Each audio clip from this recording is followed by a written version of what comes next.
Fight Mike here. Today I'm going to be matchmaking after UFC 323 took place over the weekend, where Petr Yan was able to get a massive win over Dvalishvili by decision, where Joshua Van was able to get a TKO due to injury win over Alexandre Pantoja.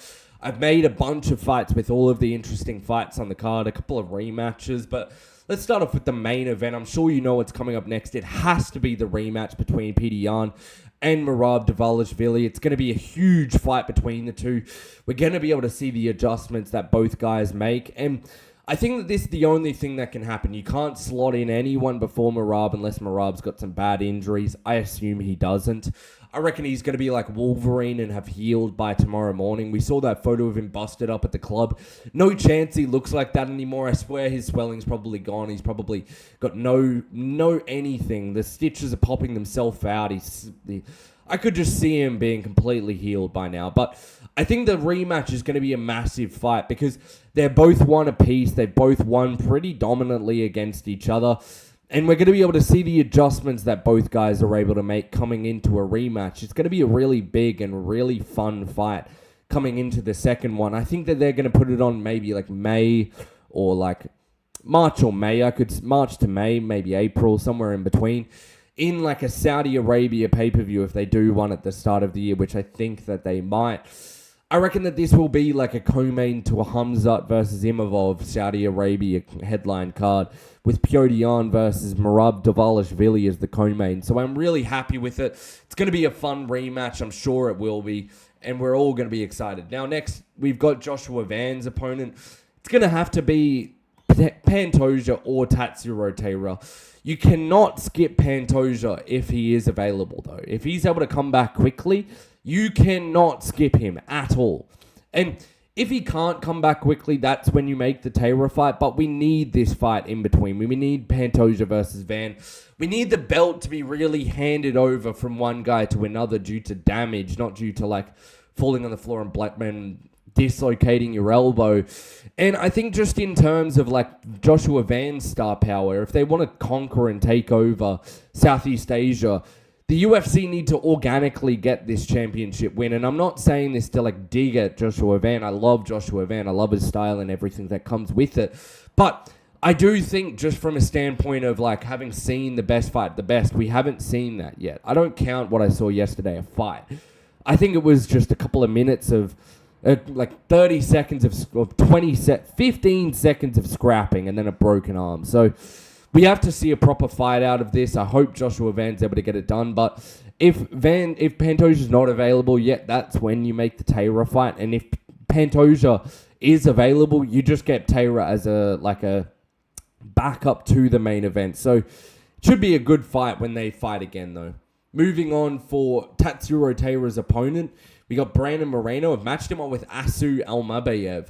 I was going to match him up with Kyoji Horiguchi, but the timing doesn't really work, and Kyoji already has Amir Albazi available and waiting in the wings for a fight. So Moreno versus Almabayev is the next best matchup, and honestly, I just want to see Moreno versus anyone who's a dominant grappler, and Asu's perfect for that. We can also see the improvements Asu's made since his Manel Cap fight, where his striking looks pretty awful in it. Even the Jose Ochoa fight, I thought his striking looked bad. And it's just like a reasonable step up, and it's a good like sense to see where Moreno is in his career, because if you look at the styles of both of these guys, we got a smudge grappler in Asu who can get a couple of submissions. Then we got like a pitter-patter striker, and if Brandon Moreno is not able to get past the smudge grappling of Asu, he's well too far over the hill to do anything in the top 5 anymore. And Brandon Moreno's last performance against Taira yesterday was really bad. I think I'm going to be the only one saying that, but I do think that was the worst version of Moreno that we've gotten ever to see there in the octagon. So I think this is the next fight to make next.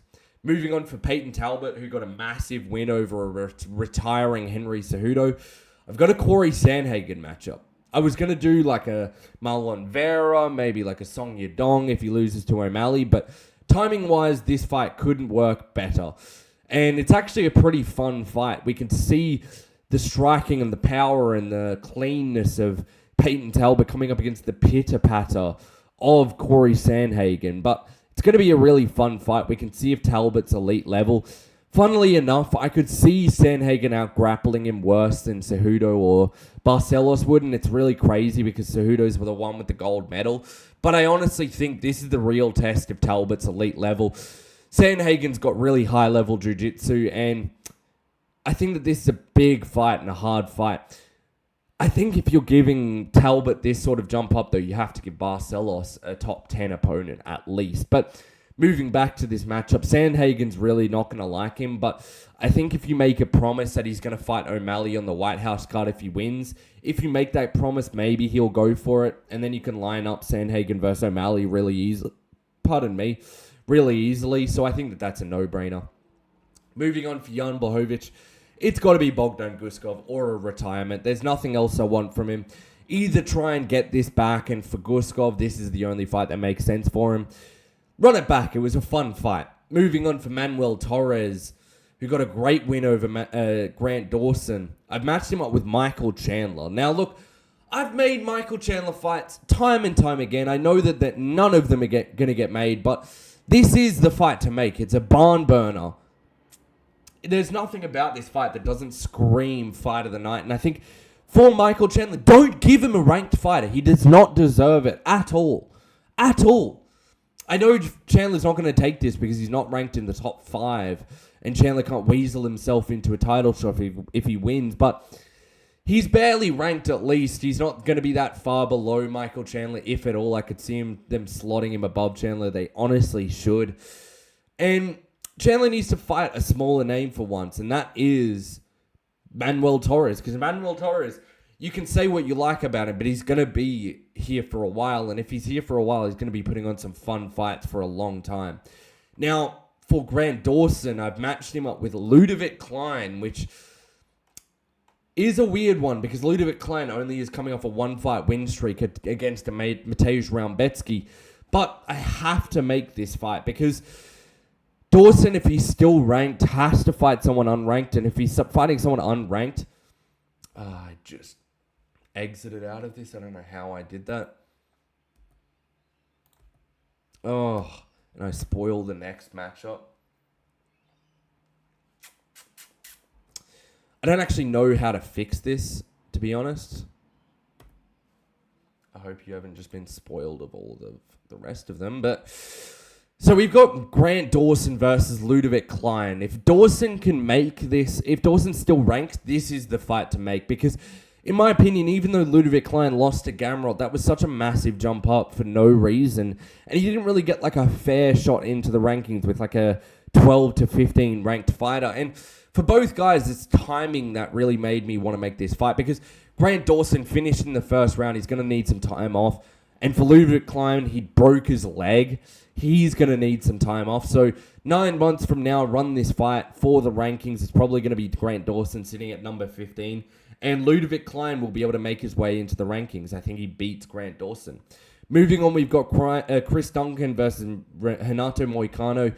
You know I'm removing all the unks with these matchups. And I know that these two train together, but Duncan deserves the ranking, and honestly, Renato doesn't. Renato's been waiting for people, but he shouldn't get any more favors.